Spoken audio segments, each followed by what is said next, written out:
Oke, selamat pagi. Assalamualaikum warahmatullahi wabarakatuh.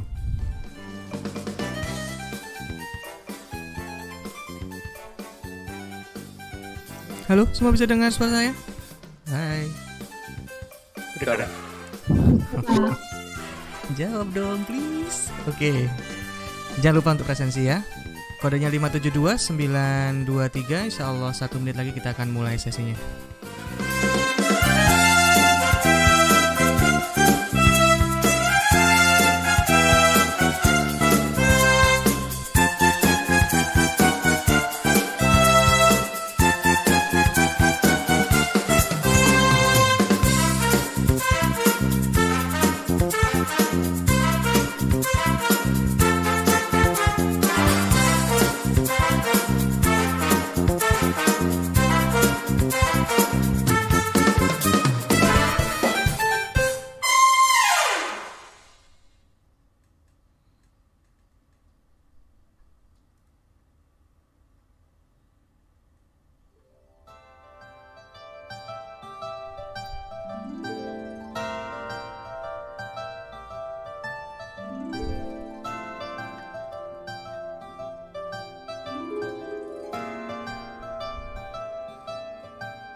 Baik, bismillahirrahmanirrahim.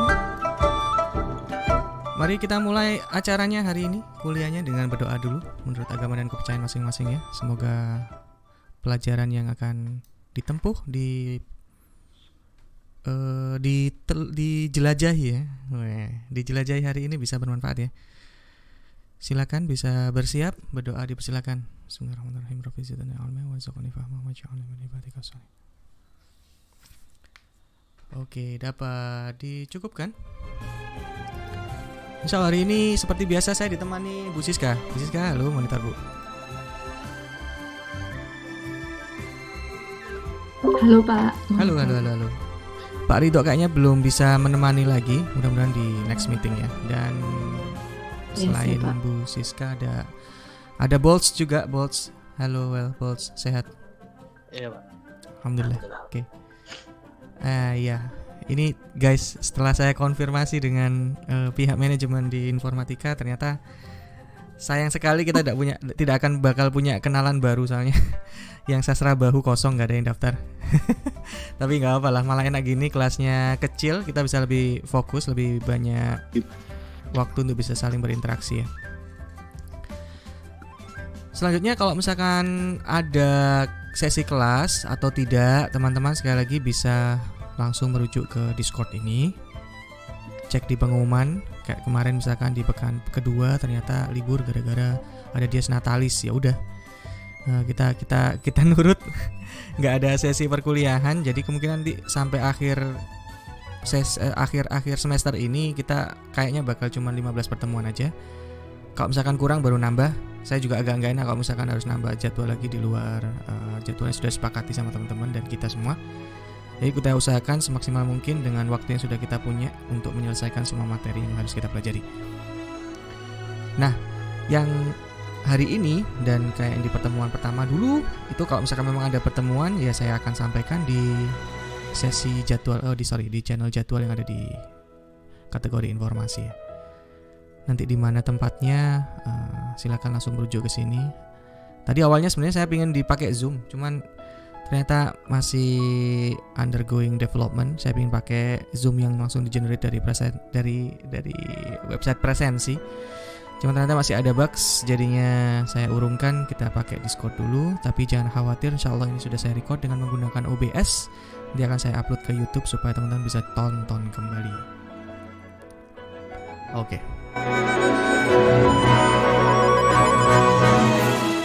Dan ini sebagai informasi tambahan, kalau teman-teman cek di kategori kampus itu ada channel bot comments ya, dan saya sudah memasukkan ada bot baru untuk mencatat aktivitas teman-teman semuanya. Bisa jadi nanti akan jadi pertimbangan kami ketika melakukan assessment atau pemberian skor penilaian akhir bagi kuliah teman-teman. Selain activity yang ada di ini ya di GitHub ya. Di GitHub juga sudah saya berikan repository-nya. Saya minta tolong bantuannya teman-teman. Nanti kalau misalkan memang pada kesempatan tersebut teman-teman itu mengajukan pertanyaan atau ya intinya ada activity ya. Nanti deh sih buka sih. Ada komentaris, ada komentar yang teman-teman layangkan, atau ada di terus kok kan? Oke. Kalau ada pertanyaan, ada menjawab pertanyaan kami, maka itu berarti rekan-rekan berhak untuk bisa mendapatkan poin aktivitas. Duh, repository ini kurang tak gawe no. Sepuran. Oke, nanti akan kami sediakan di sini. Saya mohon maaf. Nanti saya insyaallah siang atau sore ini akan kami buatkan sehingga teman-teman bisa mulai untuk mencatat aktivitas pada setiap kali kesempatan.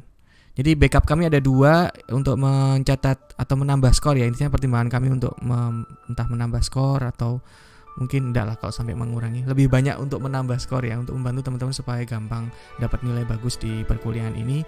Maka acuan kami selain table score yang dihasilkan dari asesmen terhadap tugas-tugas yang teman-teman kerjakan, kami juga akan menengok aktivitas yang dicatat melalui repository GitHub dan aktivitas yang dicatat oleh robot ini. Nah, robotnya ini antik, dia akan mengecek message ya yang teman-teman tuliskan di mana ya. Yang penting di dalam kategori kampus lah. Pokoknya di dalam kategori kampus kayaknya, kecuali yang buat comments. Jadi yang di bagian kenalan atau ngobrol bebas atau tanya tugas atau ruang kelas, ini semuanya akan tercatat. Dan yang kelas daring juga, yang ini yang istilahnya kayak Zoom meeting chat itu ya. Jadi ketika kita sekarang lagi Discordan pakai voice channel, kemudian teman-teman pingin daripada nganggur gitu ya, masang jokes atau mengomentari iseng tentang apa yang kami sedang didiskusikan di sini, boleh tulis catat di sini, nanti robotnya akan mencatat sebagai sebuah experience. Nah, menarik nih. Ada levelingnya juga. Cek tak cek ya. Info levels. Salah, rules. Jadi dari stereoscope, spectacles sampai level yang paling tinggi holiday. Nah, ini istilah-istilah yang nggak tahu yang teman-teman asli sudah pernah dengar atau enggak, tapi bisa jadi beberapa ini nanti akan mengenalnya setelah mendengar sesi hari ini. Kita akan sedikit membahas sejarah tentang XR ya. Ini menarik nih. Kita akan ngobrol, kita open ya, dan saya nggak melarang teman-teman untuk membuka mikrofon. Pokoknya di belakang nggak bising aja ya, di background teman-teman nggak ada noise, aman, silakan buka mikrofon. Karena untuk robot ini dia hanya akan give me XP. Yo, iki wis XP dhewe iki kan. Yo, Bim yo. Nanti kalau misalkan kalian ngomong atau intinya buka mikrofon lah, walaupun diam sunyi membisu. Tapi kalau buka mikrofon maka kecatat ya. Buka mikrofon maka akan kecatat sebagai experience point. That's how it works. Oke. Ini karena harus push to talk, jadinya kayak diem gitu. Oke, harus push to talk ya. Berarti kamu nanti bakal kecatat, bisa dapat poin kalau pas. Nggak tahu ya kalau push to talk robotnya pinter apa nggak tahu Kak. Di testing aja ntar. Kalau di sini kan kelihatannya kayak kamu nggak nge-mute ya Kak ya. Tapi saya nggak tahu, activity ranknya akan mencatat dirimu, nanti kita lihat aja, mencatat dirimu sebagai dia membisu atau sedang buka mikrofon. Oke. Nyantai aja di sesi kita. Mumpung juga kelasnya bahasa Indonesia ya. Biasanya kan kalau kelas saya bahasa Inggris itu beban. Mau ngomong beban. Oke, nanti saya akan ditemani Bu Siska. Kita ngobrol tentang kontinum realitas. Siap. Virtualitas ya. Oke. Slide-nya udah saya siapin. Teman-teman bisa cek ini. Saya akan play. Dan mesti ini kok kebalik, saya juga belum tahu gimana cara ngebaliknya lagi. Primary monitornya ke se. Del iku sing iki, len iku otomatis. Let me try from the beginning. Iya, kutuk keliru. Pijim. Ini kalau data aku berarti naruhnya di sini. Monitor len itu gimana ya? Salah. Primary monitor berarti. Oke, ini baru bener. Kalau malas ngecek stream saya dan untuk menghemat bandwidth, teman-teman bisa cek pakai Canvas. Canvas. Classpoint. Oh, apa ingat masalah terus. Classpoint.app/join, terus masukkan kodenya 15431. Masuk Classpoint, kodenya 15431 ya. Ini alternatif biar nggak usah harus nonton stream saya, karena cuma slide doang, nggak ada hands on, nggak ada ngoding. Nanti progress slide-nya bisa dicek di sini, lagi buka yang slide yang mana ya. Oke, saya tak metu ben slotnya pas. Oh gak sih, pas-pas saya mau ngarep 18 ya. Oke.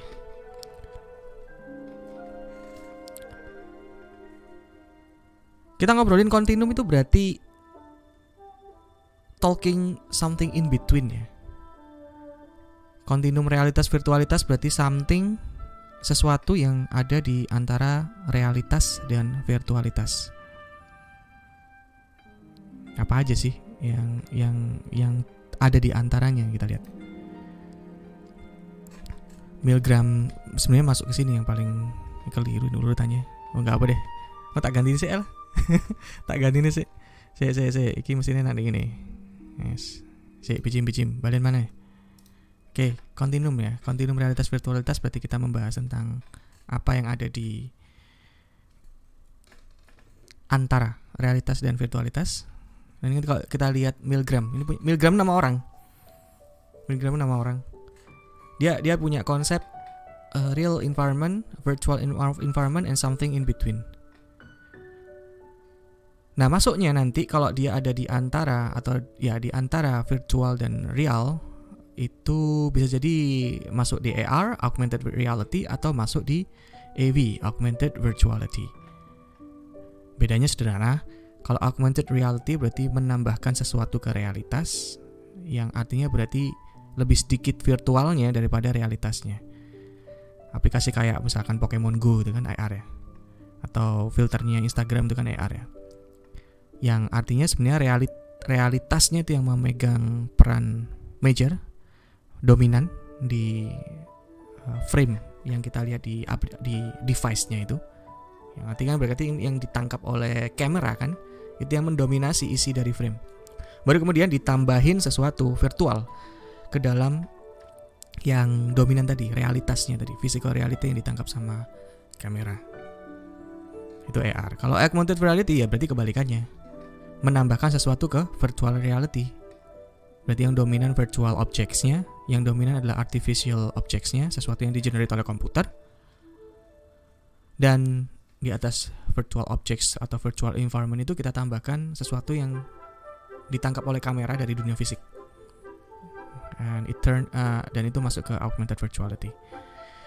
Nah, uniknya si Milgram itu juga sudah menangkap peluang atau potensi, ini tahun 95 dia bikin tesisnya ini, bahwasanya ada namanya mixed reality atau campuran, yang artinya kita nggak bisa, kadang bingung kita, ini sebenarnya virtual over physical atau physical over virtual, kita bingung. Nah, teman-teman kalau lihat aplikasinya Microsoft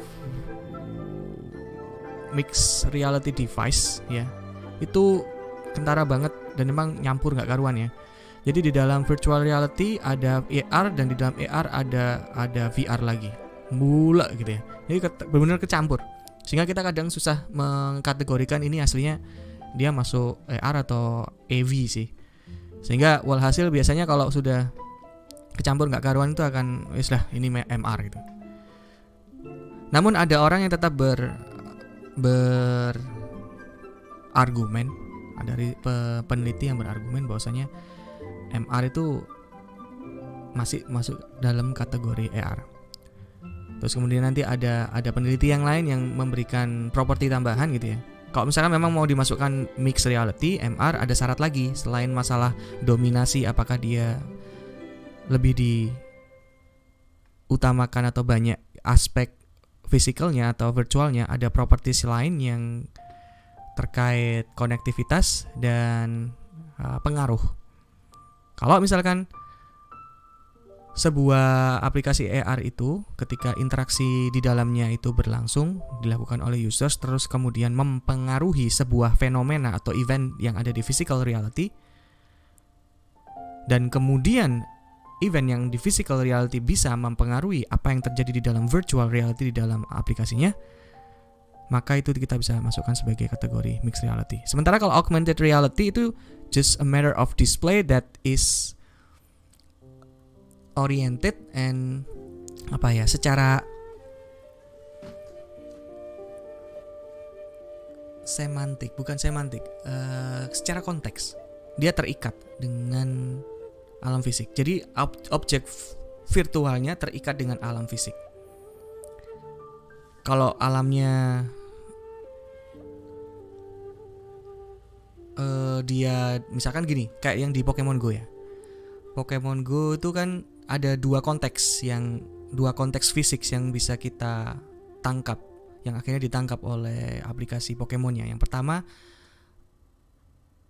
mekanika global positioning system dan mekanika physical surface. Seekor Pokemon gitu, kalau dia mau nongkrong nampil di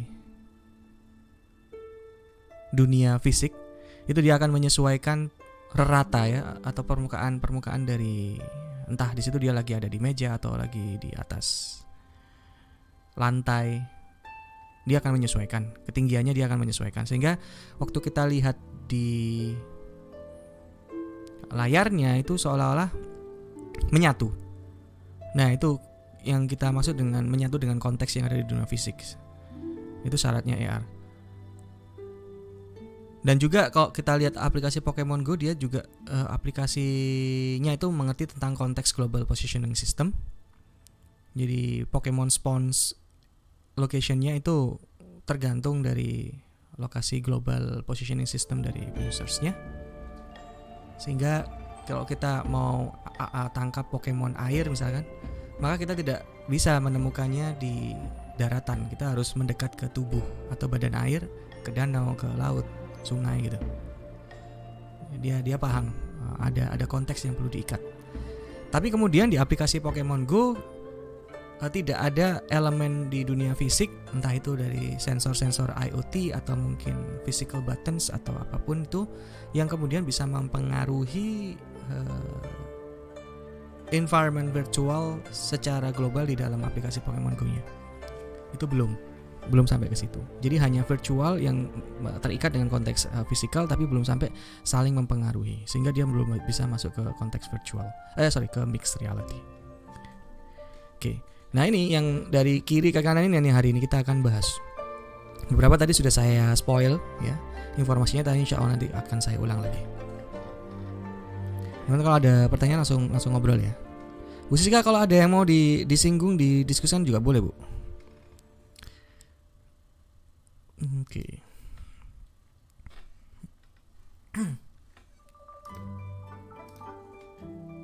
Siap, Pak. Belum, Pak. Kita bahas dari Bu. Kita bahas sekarang istilah yang namanya XR. Mana udah sempat singgung ya. Sekali kita sudah sempat singgung di pertemuan pertama. Nah, di pertemuan ketiga hari ini kita ulas kembali bahwasanya XR itu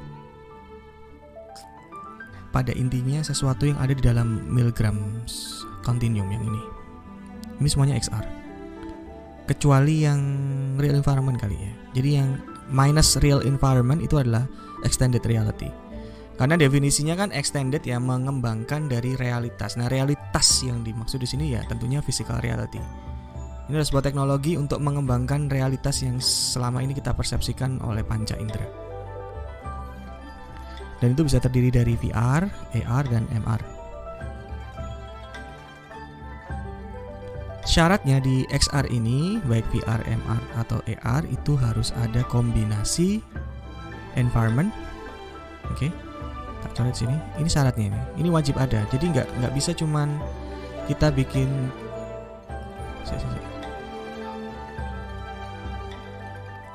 Oke.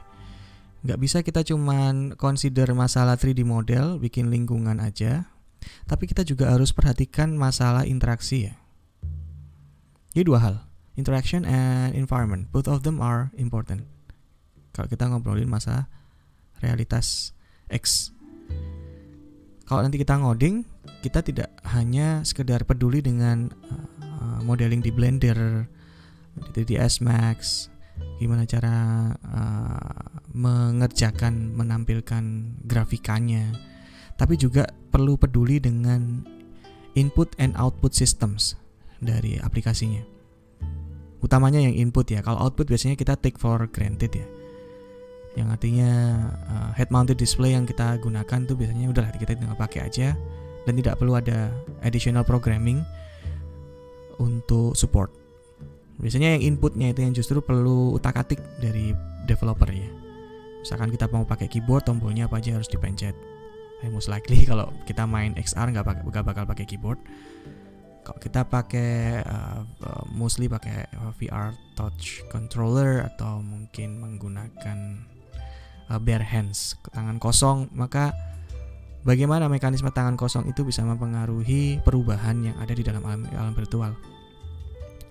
Itu yang perlu kita perhatikan nanti. Jadi sekali lagi, environment and interactions, both of them are important. Realitas X ini terdiri dari tadi saya bilang VR, MR, AR. Ini kalau dalam bahasa Indonesia ini yang VR ya, realitas virtual. Realitas tercampur ini yang MR, dan yang realitas augmentasi ini yang AR. Oke. Teman-teman coba sekarang cek di Google Trends ya. Ini penelusuran saya pekan lalu sih ngeceknya. Tapi mestinya nggak bakal beda jauh. Ini saya coba cekkan 3 terminologi ini yang membangun XR itu mana yang paling populer. Kalau kita lihat catatan di Google, ini sekitar tahun 2016, ini ketika hype-nya Oculus baru diakuisisi sama Facebook ya. Ini VR yang di atas nih. Ini VR ya. VR benar-benar naik pesat. AR sempat ngetrend di awal tahun 2010. Di awal tahun 2010 karena pada saat itu ada teknologi ini yang lagi booming, QR code. Teman-teman mungkin masih ingat ya. Kemudian orang-orang pada bikin aplikasi yang menampilkan grafika yang sesuai dengan konteks di dunia nyata dengan memanfaatkan istilahnya apa ini, tag ya. QR code-nya akan jadi tag. Dia akan menentukan area permukaan dari objek yang ingin kita tampilkan di dunia nyata.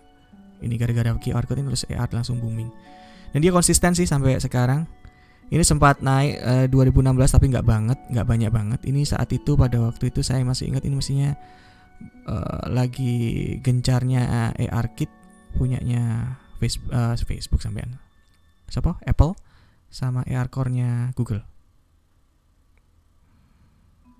Sementara yang MR ini naik ngelip tapi dikit banget masihan. Ini pas zamannya Windows MR device keluar ya. Windows MR device. Harganya sampai sekarang masih mahal nih.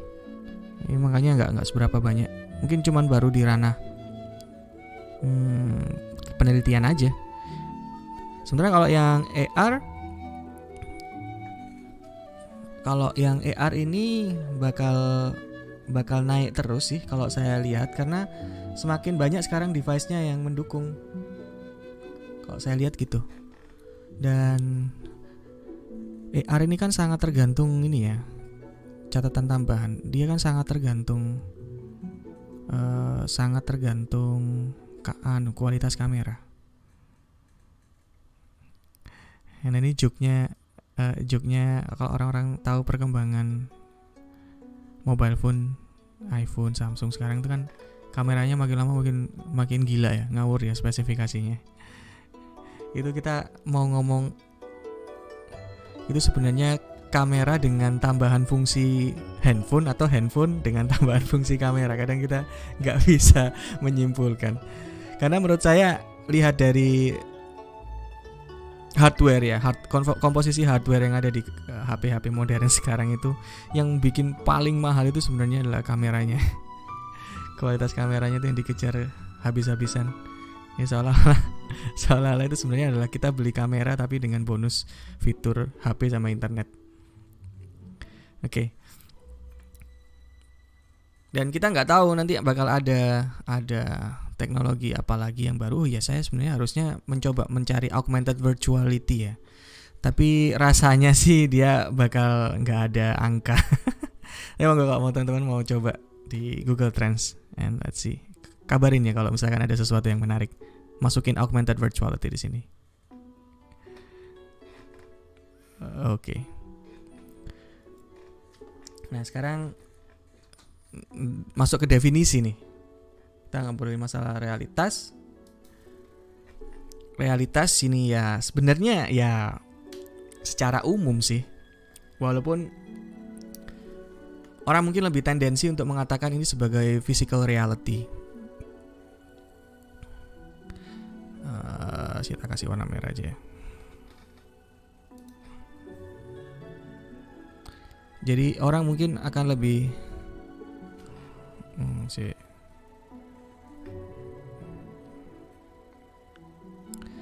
merahnya nggak seberapa kelihatan. Jadi dia akan menganggap ini sebagai realitas fisik. Kebanyakan. Padahal kita juga kalau kita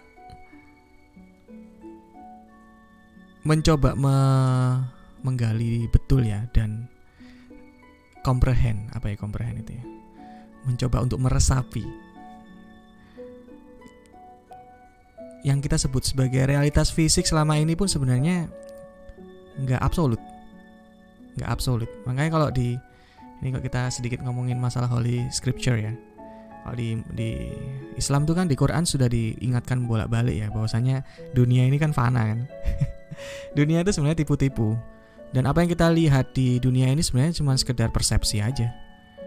Dia cuma sekedar apa yang kita terjemahkan apa yang diterjemahkan oleh otak, apa yang diterjemahkan oleh proses yang bernama persepsi ya. Yang mostly visual sih emang. Datangnya dari mata, 80% lah saya bisa bilang. Itu yang kita katakan sebagai realitas. Tapi jujur deh, teman-teman, kalau saya tanya ya, misalkan tidur, lagi istirahat tidur gitu, ada bunga tidur, mimpi ya. Waktu teman-teman bermimpi, saya yakin teman-teman pasti nggak sadar kalau itu mimpi sampai akhirnya teman-teman terbangun, ya nggak? Dan sebenarnya mimpi itu juga bagian dari realitas loh. Karena itu terbangun oleh persepsi, terbangun oleh cara kerja otak kita untuk menerjemahkan sebuah lingkungan. Dan kita tertipu loh. Dan seringkali it works not only just tidak hanya sekedar visual, bahkan disupport dengan audio. Dalam mimpi kita kadang bisa mendengar juga. Bahkan kita bisa merasakan, kita bisa mengucapkan suatu kata, kalimat, bahkan yang melakukan percakapan dengan agent yang ada di mimpi itu. Ini membuat kadang saya juga merenung ya pada diri saya sendiri bahwasanya makanya di Al-Qur'an dikatakan bukan yang membuat kita bisa melihat itu, Allah itu bukan ngasih kita mata tapi ngasih kita penglihatan dan pendengaran. Yang artinya yang diciptakan Allah yang pada akhirnya memberikan kita persepsi itu bukan mata, bukan telinga, tapi sights, penglihatan, hearing, pendengaran. Yang berarti adalah suatu proses di situ. Jadi nggak mutlak karena ada bentuk fisik berwujud gitu di luar sana, kemudian itu dikatakan mutlak bahwasanya kita mendapatkan realitas di luar sana. Bisa jadi bahwa selama ini sebenarnya kita cuma diletakkan di satu ruangan tertentu gitu oleh Allah gitu ya. Ruangan yang boleh kita coba renungkan disebut sebagai alam ruh. Kemudian ada kayak semacam kabel-kabel yang sudah dalam tanda kutip ya ditempelkan ke persepsi kita, pencerna persepsi kita. Dan kebetulan semuanya sinkronus dengan apa yang diterima oleh orang-orang yang lain sama. Jadi Allah memberikan kita penglihatan, pendengaran yang aslinya sebenarnya secara reality nggak ada itu, physical thingsnya itu nggak ada. Itu cuman kayak stimulus yang diberikan secara konstan dan secara konsisten dan secara sinkronus, yang artinya kita kalau mau mengonfirmasi dengan lawan bicara kita, dengan orang yang di sekitar kita, ya bakal matuk gitu loh. Seolah-olah kita memang benar-benar dia ada hidup di alam, seolah ada di alam yang fisik yang sama. Makanya nggak heran kemarin kan si siapa yang punya Tesla itu, Elon Musk bilang kan kemungkinan besar kita itu hidup di alam simulasi. Ini mungkin dia juga merenungi masalah persepsi setelah dia main dengan Neuralink dia yang startupnya tentang cara kerja otak itu. Wow alam. Tapi yang jelas ini memang bukan sesuatu yang absolut gitu. Buktinya nanti kita bisa menjebak orang. Mereka akan berpikir bahwasanya mereka berada di alam tertentu padahal itu adalah virtual reality. Itu bisa itu, dan with current modern technology this is possible. Nah, mungkin ini diskursusnya jadi menarik ya terutama ketika nanti kita sudah bisa nonton Matrix apa sih anyar itu, Resurrection ya, bulan Desember nanti. Ini akan makin seru untuk didiskusikan sebenarnya realitas itu apa sih. Nah, terlepas dari itu, kalau misalkan oke lah kita berdasarkan data empirik aja lah ya. Kalau kita berdasarkan hasil data empirik, penelitian akademis yang sudah terbit di sana, ya kita katakan bahwasanya realitas itu yang penting adalah sebuah lingkungan. Nah, lingkungannya peduli amat dia ada apa enggak. Yang penting itu generated dan kita bisa mempersepsikan, ya itu udah, berarti sudah cukup. Ada lingkungan, ada rangsangan sensorik, stimulus melalui penglihatan, pendengaran, pengecapan, perasa, apalagi yang belum, panca indera itu ya, pembawaannya. Yang mana aksi pengguna yang mengalaminya secara parsial menentukan apa yang terjadi selanjutnya di dalam lingkungan tersebut. 3 syarat ini ada lingkungan, ada rangsangan sensorik, ada interaksi. Dan interaksinya itu responsif ya. Benar-benar kita melakukan sesuatu maka ada timbal balik yang diberikan oleh lingkungan, maka kita akhirnya menerjemahkan sebagai sebuah realitas. Dan itu cukup untuk sebuah mimpi, bunga tidur dikatakan sebagai sebuah realitas karena apa yang terjadi di dalam sana itu memenuhi 3 syarat ini. Secara lingkungan ada, secara rangsangan sensorik ya juga masuk. Kadang kalau kita kadang nggak tahu kenapa pada waktu kita jatuh dari tempat tidur itu benar-benar mimpinya adalah tentang jatuh. Entah dari mana gitu, dan kedubraknya itu rasanya sama. Itu keren loh itu. Entah kenapa kok bisa visualnya bisa sama, benar-benar sama dengan apa yang kita alami secara sensorik dengan dunia nyata. Dan interaksi yang kita lakukan di dalam mimpi itu pun akhirnya mendapat respon juga dari lingkungan yang terbentuk di dalam mimpi. Ngeri kan? Dan itu akhirnya kita katakan itu sebagai sebuah realitas dan kita percaya, we believe.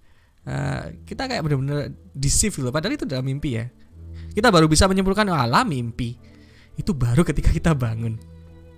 Nah, sebenarnya hal yang sama, makanya di Quran itu kan dikatakan cerita tentang akhirat itu kan sama ketika kita bangun dari mimpi kan. Itu analogi yang paling bagus emang untuk menggambarkan bagaimana fananya dunia ini.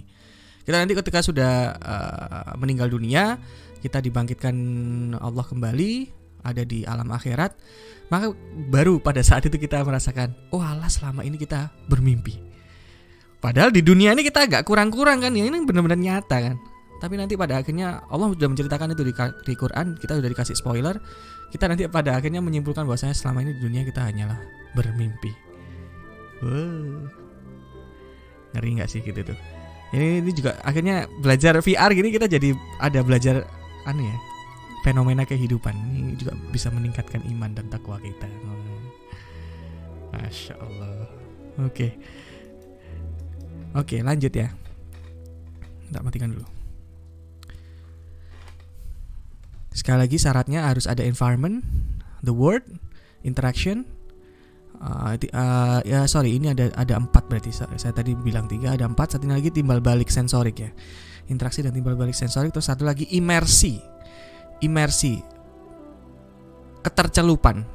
Ini akan saya bahas lebih dalam pertemuan mendatang. Apa sih imersi itu dan bagaimana menciptakannya? Nah, yang tadi realitas doang atau biasanya akan disejajarkan dengan realitas fisik. Sekarang kita coba bahas realitas virtual. Apa bedanya? Apa yang membuat dia semakin spesifik ya? Virtual berarti buatan. yang berarti disediakan oleh komputer. That's it. Wes, aslinya gak ada bedanya dengan realitas fisik. Bedanya cuma dia buatan itu pun karena klaim memang sebenarnya ini terkait dua ini ya. Dia dibuat oleh komputer. Sebenarnya sama-sama buatannya juga, realitas fisik kita juga buatan Allah kan. Sebenarnya yang realitas virtual ini buatan komputer. Sesuatu komputer ini kita yang bikin, kita yang merancang. Sehingga ya sama aja gitu. Nanti rasanya pun sama aja karena pada dasarnya cuma nambah kata virtual, cuma nambah kata buatan komputer.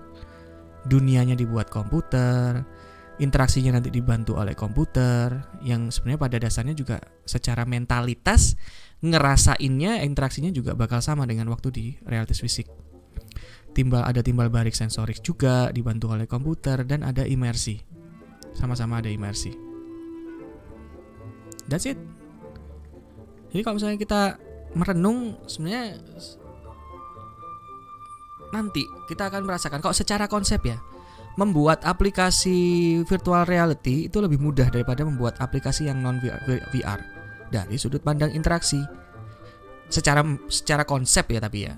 Yang artinya kita bisa langsung menentukan enaknya kalau misalkan mau mengambil barang di atas meja, ngambil buku gitu misalkan di atas meja, maka yang perlu kita lakukan ya kita tinggal refleks aja, mencoba bercermin terhadap apa yang sudah kita pernah lakukan di dunia fisik. Ya berarti pakai tangan, ya berarti kita harus menuju ke meja, ya berarti kita harus megang bukunya itu. Misalkan kalau mau ambil buku dari meja, dipeganglah bukunya, digenggamlah bukunya, diangkat. Secara konsep gampang, malah lebih gampang. Tapi secara implementasi itu yang challenging, karena kita sementara ini masih pada tataran berada pada keterbatasan input device.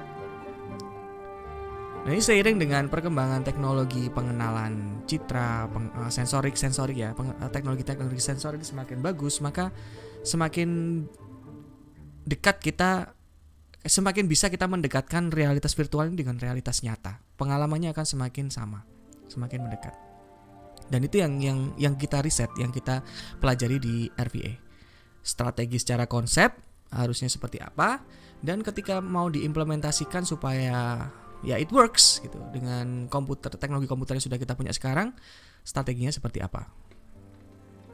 Itu yang kita pelajari secara spesifik di RVA. Kita mau bikin aplikasinya, biasanya rujukannya kedua nih. Kalau nggak pakai Unreal Engine, pakai Unity. Dan ini tak kasih garis ya kayaknya. Ini menariknya di sini loh. Entah ini sengaja atau enggak. Tapi dua pemain besar ini, Unreal sama Unity, ini kalau misalkan depannya UN-nya ini kita tiadakan gitu ya. Ini dua bergabung tuh menjadi reality. Mind blowing ya. Jadi ini jadi reality. Kalau kita hapuskan ini enggak tahu ini kong kali kong atau gimana. Apakah ini suatu konspirasi Wahyudi gitu ya. Enggak tahu.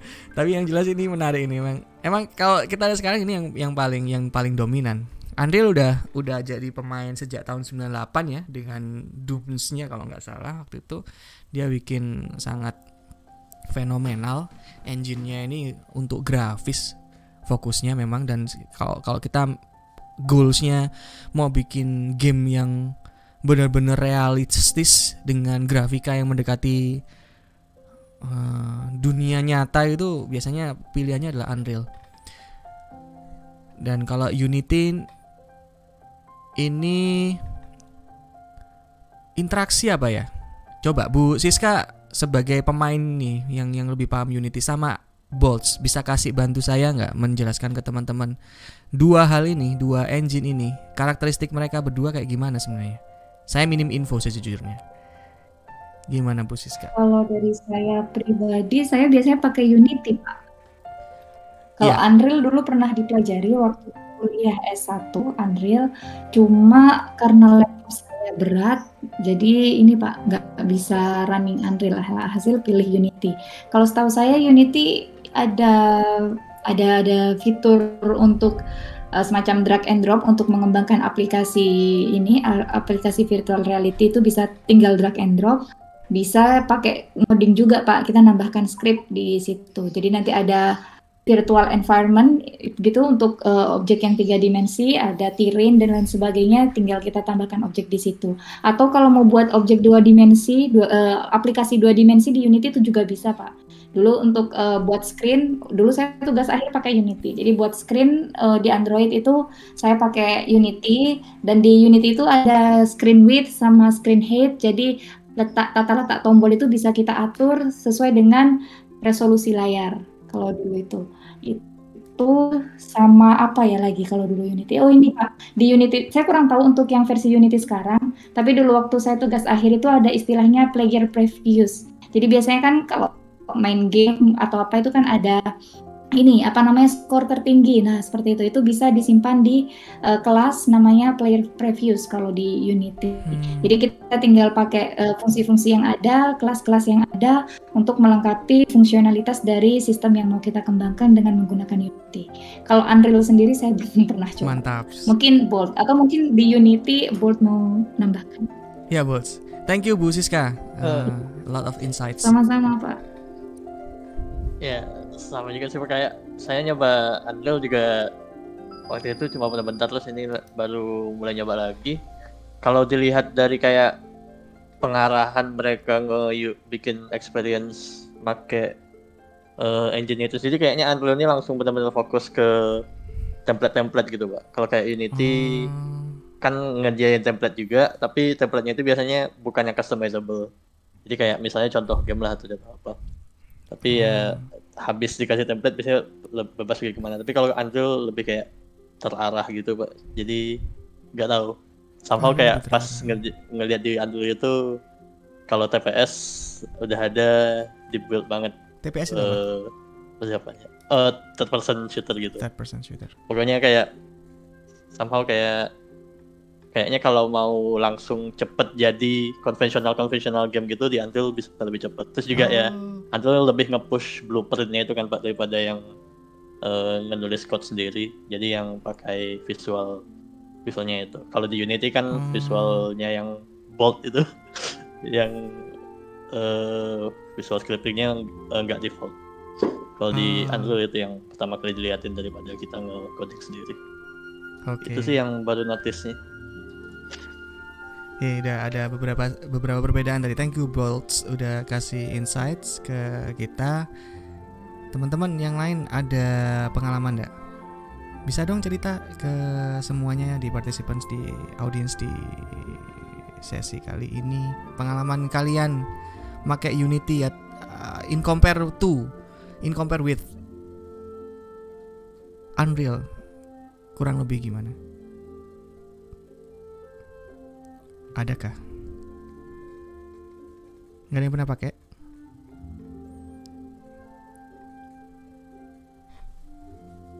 Saya itu sebenarnya penasaran.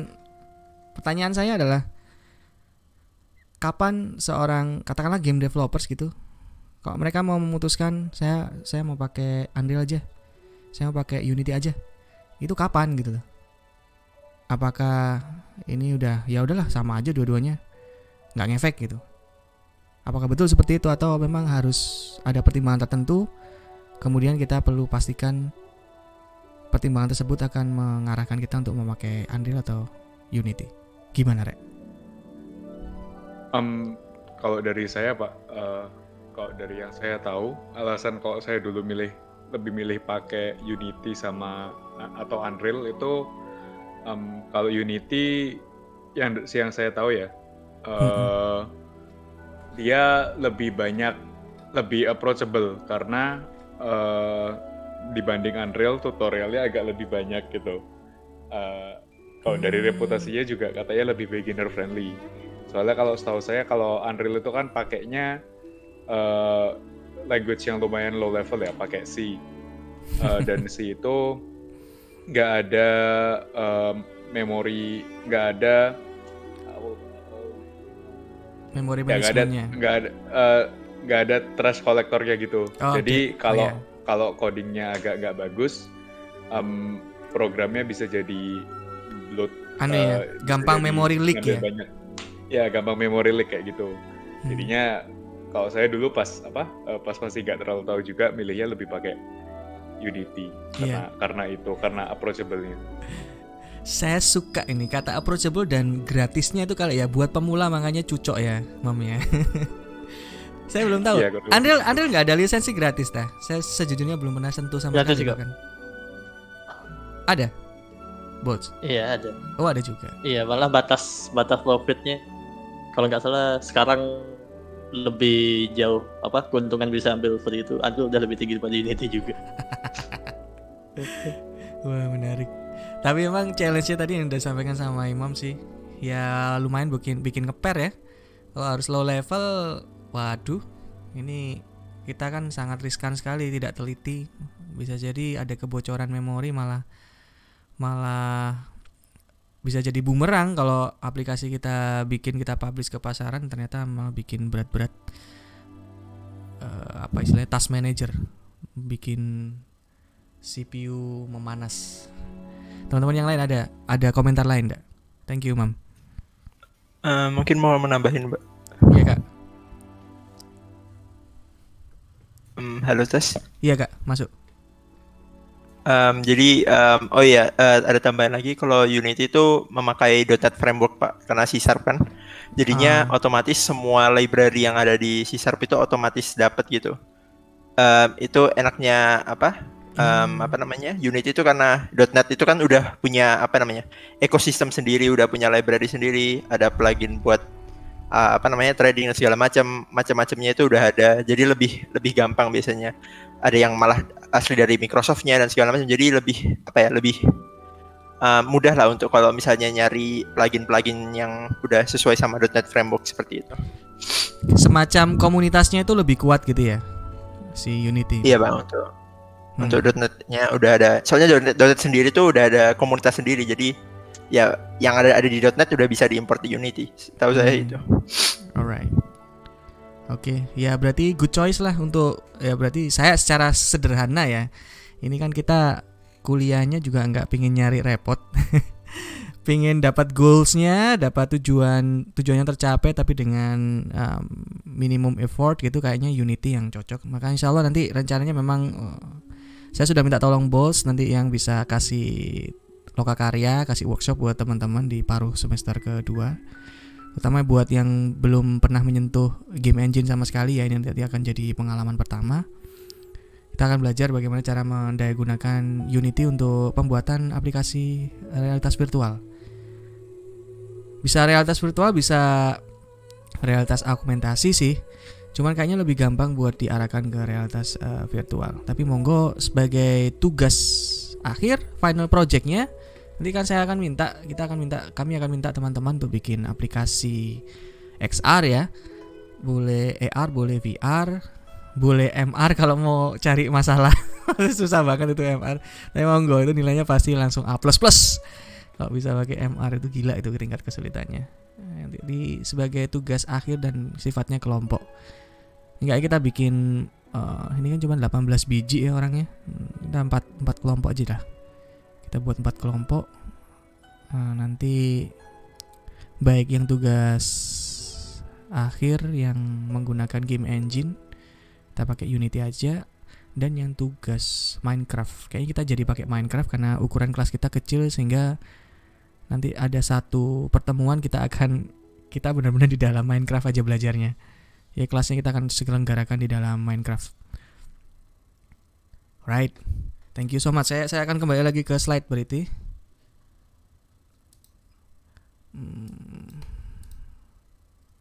Cek di slide mu. Oke.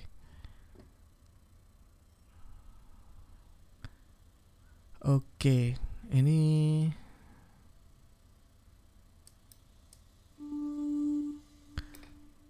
nanti kita sebenarnya saya ada undangan rapat jam 11:30, jadi mungkin kita agak selesai lebih cepat, nggak apa-apa ya. Nanti saya ada, sebenarnya tadi itu saya sempat tengok juga. Sebenarnya kalau cari di YouTube itu ada konsiderasi untuk memilih mana Unity apa Unreal. Unreal or Unity. Mana tadi ya? Nah, ini teman-teman bisa bandingin aja sih. Yang terakhir kemarin saya nonton ini, tapi masih belum selesai saya nontonnya. Jadi pertimbangan kapan harus pakai Unity, kapan pakai harus Unreal. Terlepas tadi masalah komunitas, masalah low level coding, ada pertimbangan lain sebenarnya. Nanti teman-teman bisa cek di YouTube, taruh Unreal or Unity gini nanti, terus video yang ini yang kalau nggak salah menurut saya menarik sih ini untuk disimak, agak panjang tapi worth to watch.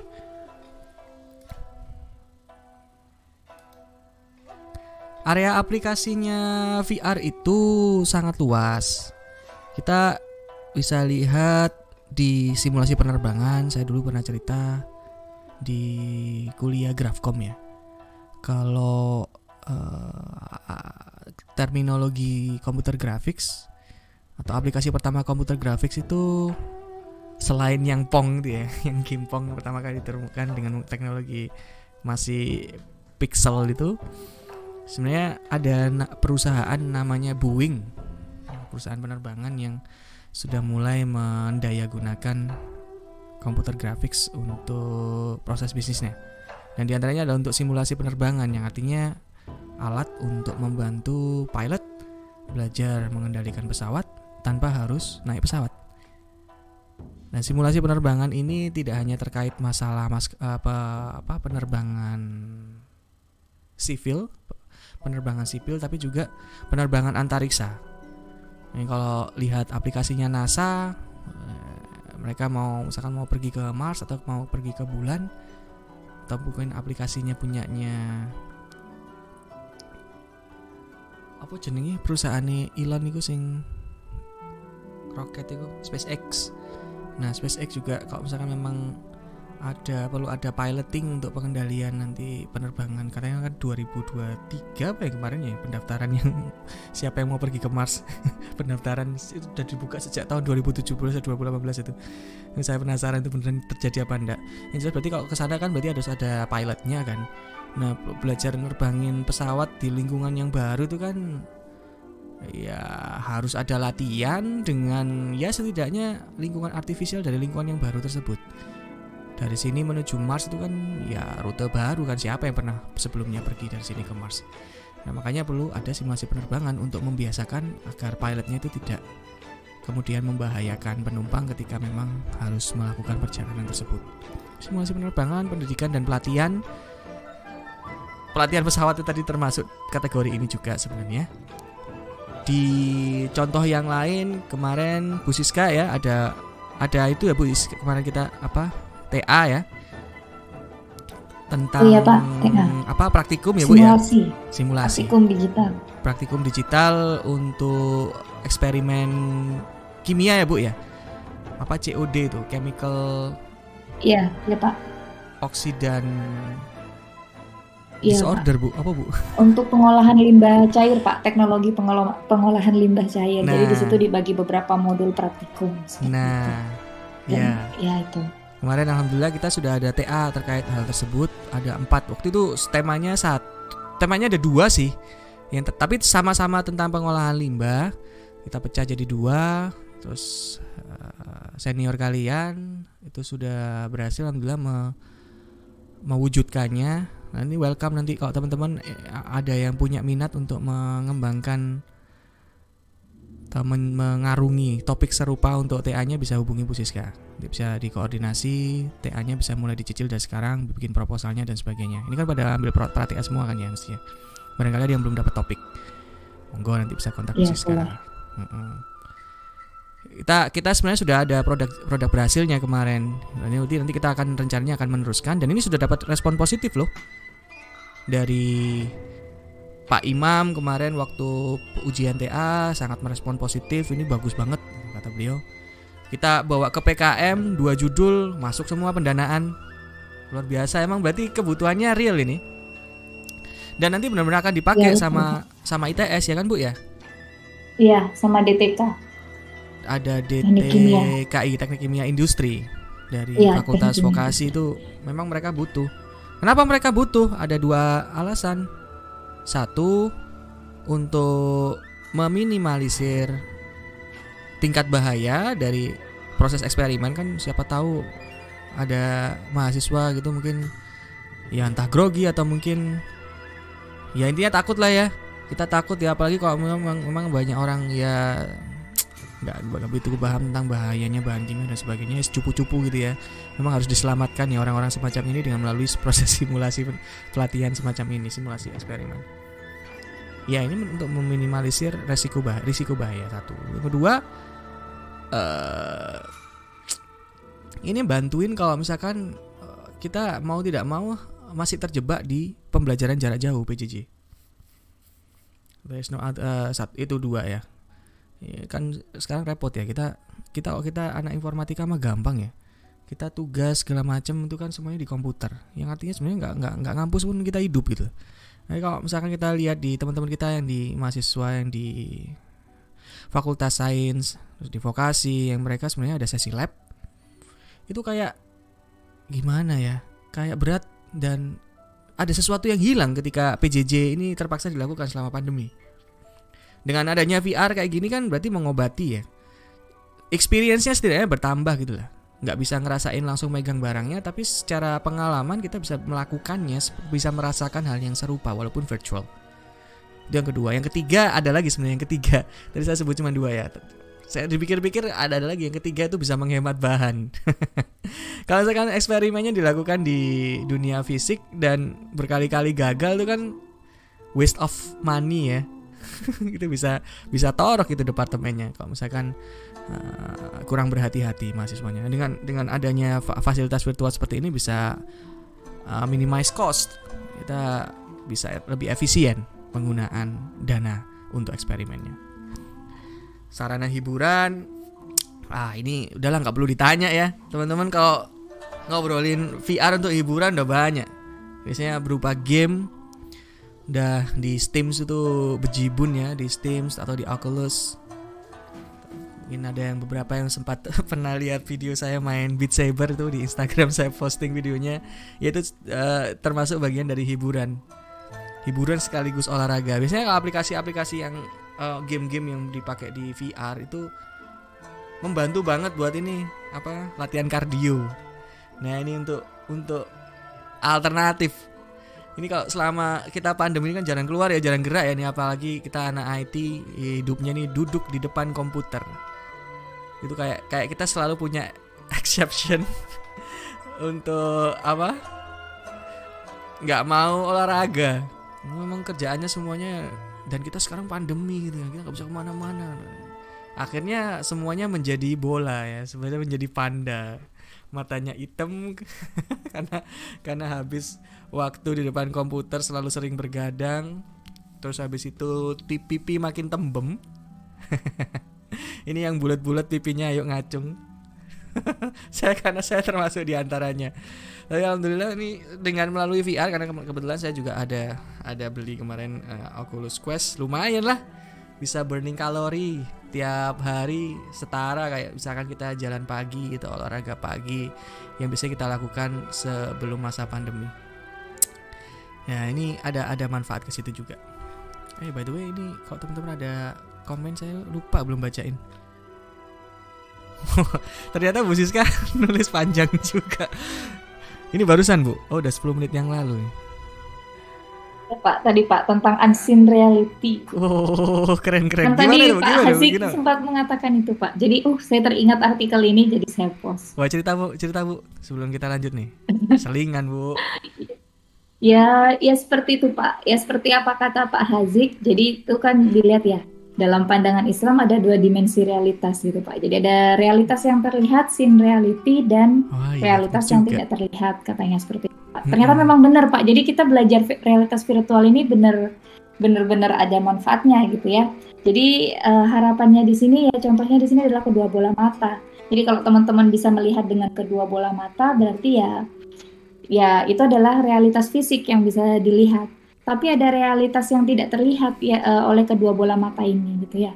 Jadi ya ada hal yang gaib semacam itu. Nah, di sini ada Allah menyatakan di Quran surat Al-A'raf 179 ayat ke 179. Di situ kalau saya lihat di situ lebih ke ini Pak. Jadi kalau yang kita lihat itu kan realitas fisik. Nah, yang tidak terlihat itu apa? Seperti misalnya hati gitu ya Pak. Dalam bahasa Inggris hati ada istilahnya heart. Nah, hati ini bisa jadi hati, bisa jadi jantung gitu. Kalau orang itu, ini saya sambil baca sih Pak, sambil Nggak apa-apa, baca. Bu. Jadi kalau Seru-seru. misalnya orang itu kita mendengar istilah heart rate, maka hubungannya yang dimaksud di sini adalah detak jantung gitu, semacam itu. Ini termasuk realitas yang terlihat karena kan hubungannya sama detak jantung. Tubuh kita bisa dibedakan gitu, mana jantungnya, bisa kita tahu jantungnya di mana secara fisik. Nah, tapi ketika kita mendengar kata-kata semacam unbreak my heart, semacam itu. Nah, anak yang suka jatuh cinta terus patah hati gitu Pak, jangan sakiti hatiku. Nah, kadang kita juga bingung di mana letak hati yang dimaksud di sini gitu kan. Ini yang dimaksud dengan realitas yang tidak terlihat. Nah, kalau saya baca di Al-A'raf 179 yang dimaksud tadi yang walahum a'yunul la yubsiruna biha. Nah, itu di sini mereka memiliki hati yang tidak mereka pergunakan untuk memahami ayat-ayat Allah, dan memiliki mata yang tidak mereka pergunakan untuk melihat ayat-ayat Allah juga, serta memiliki telinga yang tidak mereka pergunakan untuk mendengarkan ayat-ayat Allah. Seperti itu, Pak. Jadi ya intinya seperti itu. Jadi judul artikelnya di sini adalah bermata tapi tak melihat. Wah. Jadi intinya kita punya mata tapi tidak kita gunakan untuk kebesaran dan kekuasaannya Allah, semacam itu. Ya, begitu Pak. Yet another mind blowing fact. Ya, Keren, iya Pak. Bu. Konspirasi. Tapi konspirasi bukan berarti kebohongan ya. Kan bisa jadi ada bahkan itu bisa jadi itulah yang kebenaran. Kita nggak tahu. Iya, tapi yang seru di sini tuh yang saya perlu garis bawahi adalah kata sin reality ini tadi Ibu Siska taruh di comments. Dan kayaknya tadi saya waktu menjelaskan slide yang ini itu kayaknya saya masih terjebak dengan sin reality loh. Yang ini tadi. Ini saya tadi menjelaskannya masih dalam sudut pandang sin reality ya. Saya pikir-pikir lagi ya. Sebenarnya kalau kita mau perlebar lagi diskusinya ke unseen reality juga bisa. Unseen reality kan ya salah satunya tadi itu ya alam psikologi Bu ya. Alam psikologi itu kan juga alam psikologi, ya Bu ya. Iya benar. Alam hati, alam ruhani itu kan juga alam hati, ya. Ruhani, benar Pak. Itu kan realitas itu. Tapi sensornya memang nggak bisa dengan panca indera. Harus dengan hal yang lain. Iya. Kalaupun tadi dikatakan Ibu Siska tetap bisa menggunakan mata, tapi bukan mata yang hanya sekedar untuk melihat fisik sesuatu yang sin yang bisa dilihat, tapi memang ada mata hati ya kan ya. Ada mata yang lain untuk bisa memahami realitas itu. Wah, ini dalam loh guys. Ini dalam loh. Ini kalau ini nanti lama-lama bisa bahas masalah metafisika ini. Kita kuliahnya bahas alam gaib. Dan tapi kita nggak bisa mungkiri loh ya. Kalau misalkan kita masih terjebak dengan hanya mempercayai yang terlihat saja, itu kita belum cukup dikatakan beriman. Di pembukaan surat Al-Baqarah itu kan sudah jelas ya statementnya ya, bahwasanya orang yang beriman itu beriman terhadap unseen reality, beriman pada yang gaib, ya nggak Bu? Benar Pak, benar. Ya, unseen reality. Alladzina yu'minuna bil ghaibi wa yuqimuna sholata bla bla bla bla ya, al-ayah. Ya. Al-ghaib itu unseen reality. Emang nggak bisa lihat, tapi itu ada loh itu. Itu ada. Tapi kita percaya gitu ya Pak. Kita harus percaya. Dan itu banyak hal yang memang masuk ke dalam kategori unseen reality. Kalau teman-teman mau membahas unseen reality yang konteksnya di luar dari, kalau kita bahas masalah dunia jin mungkin semua orang udah tahu lah ya, itu alam gaib. Tapi ada alam gaib yang lain yang bukan masalah alam jin yang juga kita perlu ketahui. Dan itu yang ini sorry ya agak out of topic, mudah-mudahan ini teman-teman nggak keberatan, kita ngobrolnya asik aja sih. Kalau kita jadi mentoring ini Pak. Jadi mentoring ya. Kalau gini Bu, saya jadi teringat ini loh. Kalau misalnya kita bahas akhir zaman ya, ini kan konspirasi, ini kepikiran Wahyudi itu ya. Wahyudinya ini langsung kedutan matanya dia. Kalau kita ngobrolin konspirasi, saya jadi teringat fitnah Dajjal gitu-gitu Bu ya. Kita jadi teringat fitnah akhir zaman. Itu kan ada underline statement di situ bahwasanya kalau misalnya kita ingin terhindar dari fitnah akhir zaman, fitnah Dajjal, kita disuruh baca surat Al-Kahfi ya enggak Bu? Al-Kahfi ya, 10 ayat awal sama 10 ayat akhir kalau tidak salah. Ya, harus di samping itu betul. Nah, terlepas dari yang 10 ayat pertama itu, kalau kita lihat di surat Al-Kahfi itu Bu, itu ada bukan perdebatan ya.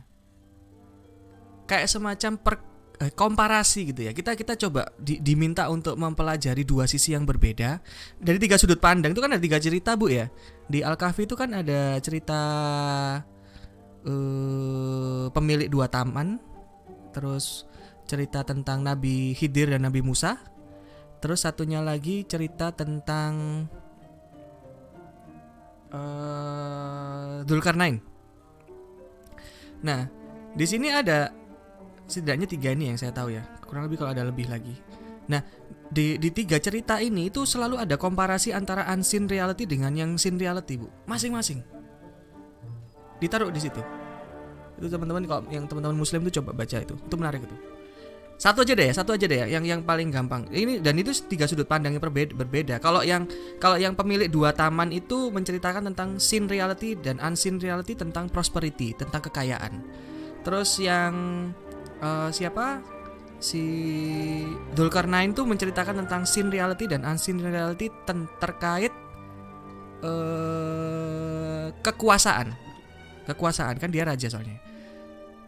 Terus ada satu lagi yang tentang Ashabul Kahfi itu kan ya, tentang keimanan. Itu juga ada cerita tentang seen reality dan unseen reality. Kan cerita tentang tidur ya. Tidurnya enggak masuk akal kan, tidur 300 tahun itu. Itu tentang unseen reality itu kalau teman-teman perhatikan satu persatu bahasa Arabnya itu benar-benar kita itu dihantar, dipahamkan supaya kita enggak terjebak dengan seen reality sebenarnya. Supaya kita bangun. Kalau kita terjebak dengan seen reality, pasti kita akan masuk golongannya Dajjal nanti. Pasti kita akan tertipu dengan Dajjal. Kesimpulannya gitu di Al-Kahfi itu. Dan yang terakhir ini yang menarik ini yang tentang ilmu. Jadi ada orang tuh yang mungkin zaman sekarang merasa kalau misalkan sudah sekolah itu ilmunya tinggi, Bu ya. Sudah merasa paling pintar. Nah, itu ceritanya Nabi Musa sama Nabi Khidir, Bu.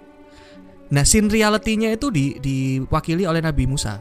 Nabi Musa itu kan ditanyain sama Allah waktu itu, siapa yang kamu merasa udah paling pintar apa enggak? Terus siapa yang paling pintar gitu ya. Terus Nabi Musa merasa dia udah paling pintar. Terus sama Allah ditemukan sama Nabi Khidir. Yang ternyata pinternya Nabi Musa ini masih dalam tahapan scene reality. Kan banyak tuh ya yang anak dibunuh, terus perahu dirusak. Tahu Bu ya cerita itu ya, Bu ya. Terus apa itu? Yang anak yatim dibunuh, perahu dirusak sama apa? Yang sebenarnya itu scene reality semuanya. Yang tampak oleh mata, tapi Nabi Khidir dikasih ilmu sama Allah tentang unseen reality yang hanya bisa membaca dengan melalui hati. Nah, itu kalau kita sambungkan memang mungkin itu. Dan kalau misalnya kita mau membahas itu, ya udah di luar diskursusnya, harus di luar 5 panca indera. Tapi kita bisa masukkan konsepnya ke yang tampil di layar ini. Oh iya, saya jadi ingat Pak yang dimaksud dengan cerita Nabi Khidir itu, kalau nggak salah di Al-Quran itu Nabi Khidir itu pernah diajak entah malaikat atau siapa, diajak ketemu orang yang pertama itu dibunuh ya Pak. Iya. Itu dibunuh, terus anak kecil juga dibunuh, ada perahunya dirusak dan sebagainya. Yeah. Kenapa kok seperti itu? Nah, terus dijelaskan ini perahu ini kenapa kok dirusak, karena kenapa ya saya lupa, kalau misalnya dia ini bakal dicuri oleh bajak laut atau apa gitu. Ada raja yang lagi butuh kayak pasokan perahu gitu loh, Bu. Terus kalau lihat perahu rusak kan nggak bakal diambil ya. Nah ya itu terus yang satunya kenapa kok orang ini dibunuh padahal dia kan orang ini, kita kok langsung membunuh. Nah terus diceritakan bahwa orang ini benar bukan orang yang baik, yaitu seperti ini. Waktu dewasa dia gitu nanti akan membunuh orang tuanya gitu ceritanya. Iya, membunuh orang tuanya ya. Nah, itu unseen reality. Jadi intinya ya betul kata Pak Hazik, ada seen reality dan unseen reality. Nah, kalau yang di virtual reality nanti yang kita pelajari itu juga sebenarnya masih batasannya di seen reality sih. Kita nggak bisa kita memodelkan unseen reality di sini. Kita ada keterbatasan untuk itu. Karena apa? Karena kita punya constraint yang kita kembangkan di RVA ini ya. Sensoriknya terbatas di 5 panca indera. Kita nggak bisa bikin alat untuk membaca mata hati ya. Kalau ada, wah kita udah masuk surga dari dulu kayaknya. Semua orang akan lebih mudah untuk bisa mendapatkan jalan ke surga. Oh alam sawab ya. Oke. Ini makin Oke, sorry kalau ini udah agak out of topic, tapi mudah-mudahan teman-teman masih menikmati ya. Oke, nah saya akan lanjutkan dulu yang contohnya tadi. Masih kita terhenti di hiburan tadi ya. Habis ini soalnya saya mau kasih tugas buat teman-teman, sambil mungkin sedikit break. Mungkin kita agak lanjut lagi nanti di 30 menit berikutnya baru kita sambung lagi. Militer, banyak teknologi robot. Teknologi robot kalau kita mau kontrol robot-robot teleoperation gitu ya, robot-robot untuk perang atau robot-robot untuk evakuasi itu perlu dikontrol dari jarak jauh. Dan seringkali untuk memodelkan lingkungan sekitarnya robot kita bisa pakai VR. Bisa pakai VR, bisa pakai AR juga sih. Tergantung kita maunya lebih ingin mendapatkan actual visualization dari lingkungan yang ada di tempat robot itu, atau sekedar yang penting kita bisa membayangkan kurang lebih di kanan kirinya robot itu ada halangan atau enggak, ada obstacle apa enggak, dan sebagainya. Itu kita bisa kembangkan dengan menggunakan VR. Dari segi seni, arts, ini kayak lebih ke AR ini ya kalau saya bisa contohkan. Kayak misalkan filter-filter Instagram itu mestinya masuk kategori arts ya dan sebagainya. Desain tata kota ya, urban planning. Kalau misalkan kita mau bikin mock up, kalau zaman sekarang yang masih kebanyakan dilakukan teman-teman di architecture itu masih butuh kardus, masih butuh papan, naruh mock up kecil di atas papan itu dan sebagainya. Nah, dengan adanya VR kita bisa buat secara digital dan itu bisa lebih ramah lingkungan, bisa lebih menghemat biaya nggak, ya kan? Dan itu kalau butuh revisi, ini kan biasanya katanya dosen arsitektur terkenal killer gitu katanya. Kalau modelnya salah bisa dihabis, itu rusak, itu bisa bikin menangis darah itu yang udah semalaman kan bikin nggak karuan. Nah, kalau misalnya dengan menggunakan teknologi digital dengan VR, artificial graphics dari yang dibantu oleh komputer, kalau ada kesalahan kan ya tinggal diganti aja secara digital. Effortsnya, resource-nya nggak akan terlalu sebesar seperti waktu dilakukan di dunia fisik. Ada istilah telepresensi, telepresence. Jadi kita bisa hadir di tempat lain, seolah-olah hadir bersama orang lain, dan orang lain sebagai counterparts-nya yang menjadi lawan bicara kita di sana merasakan kehadiran kita padahal kita ada jarak jauh. Itu telepresensi. Terus heritage dan arkeologi, domain areanya bisa ke ini, pokoknya kayak pembelajaran sejarah atau bisa jadi ke budaya terkait museum-museum gitu biasanya. Itu juga di antara area aplikasi XR ya. Jadi bisa AR, VR atau MR. Terapi kesehatan, terus terapi ketakutan terhadap ketinggian. Ini ada TA-nya dulu Bu ya, kalau nggak salah ya. Tahun berapa itu ya, terapi ketinggian? Bukan. Yang dulu saya pernah tahu itu terapi public speaking. Iya, ketinggian ada. Untuk terapi ruang sempit, ketinggian, terus ada terapi pasca stroke, terus juga ada TA-nya Pak. Mantap. Untuk ketinggian sama ruang sempit ya ada. Wah, ada ya. Keren ya. Iya Pak. Tahun berapa itu Bu waktu itu? Pakai Google Card 2018, 2019, 2018 atau 2017 ya? Oh. Ya itu Pak. Oke, belum datang waktu itu. 2017 belum datang ya. 2018. Saya masih ingat 2018 itu dulu ada yang bikin tuh. Terapi untuk public speaking Bu, biar nggak takut ngomong di depan umum tuh. Oh iya, ada juga itu Pak. Punyanya Panji bukan ya? Panji. Panji atau Ya, Bella bukan. Panji. Iya. Nah itu ya itulah terapi. Jadi emang bisa gitu loh. Jadi dengan bantuan komputer kita bisa memberikan terapi kesehatan, terutama yang bersifat rehabilitasi ya, untuk pemulihan, baik pemulihan fisik maupun pemulihan mental. Arsitektur ini kaitannya erat dengan desain tata kota tadi, dan visualisasi saintifik. Ini yang risetnya Bu Diana. Terus ada Jihad kalau yang tahun lalu ini, kalau nggak salah nanti insya Allah tahun ini Anggun kayaknya nanti bakal main di sini. Anggun ada di participants ya. Sama siapa ya? Oh, kalau Elin kemarin rencananya lebih ke website ya. Oke, visualisasi saintifik. Jadi kita menampilkan sesuatu ya kayak bau-bau Iron Man gitu loh guys. Iron Man, terus Minority Report. Jadi kita dapat dashboard visual di depan kita yang langsung bisa kita butuh kapan aja, kita tinggal minta tampilin depan kita bisa membaca secara terangkum data apapun gitu ya, untuk ya istilahnya untuk pengambilan kebijakan. Nah itu ada di sini nanti. Oke, selanjutnya saya minta tolong ke teman-teman nih. Ini coba kita kasih waktu Bu Siska adzan jam berapa Bu ya? Sebentar lagi Pak, ini sudah mulai ngaji-ngaji. Oh ya, kita coba kasih waktu 20 menit gitu ya buat teman-teman ya. Boleh Pak. Bisa lakukan survei, nanti kita ketemu lagi jam 11.40. Survei ke Iya, internet dan dapatkan sebuah artikel atau video. Terus nanti saya minta tolong teman-teman tuh bisa taruh di sini. Oh itu ada di sana.